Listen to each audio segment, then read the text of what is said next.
Personal na inabot ni Chief PNP Police General Nicolas Torre III ang tulong pinansyal mula sa pamahalaang panlalawigan ng Sorsogon sa 8 dating membro ng Communist Party of the Philippines, New People's Army, National Democratic Front na voluntaryong nagbalik loob sa pamahalaan.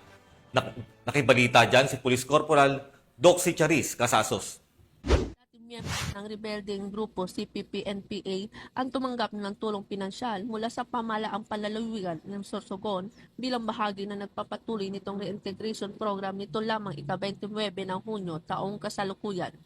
Ang bawat benepisyaryo ay tumanggap ng 100,000 sa pangunguna ni PNP Chief Police General Nicolas D. Torre III kasama sina Police Brigadier General Andre P. Dizon, Regional Director ng Police Regional Office 5, Senator Chis Escudero, Governor Edwin Amor at Representative Det Escudero sa isang formal na seremonya na ginanap sa Sorsogon City Police Office sa Barangay Cabitaan, Sorsogon City.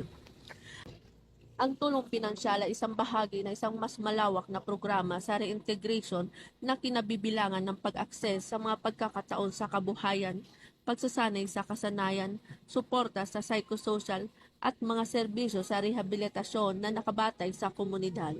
Muling pinagtibay ni Chief PNP Police General Nicolas D. Torre III ang buong pangako ng PNP na suportahan ang mga pagsisikap sa kapayapaan at muling pagsasama.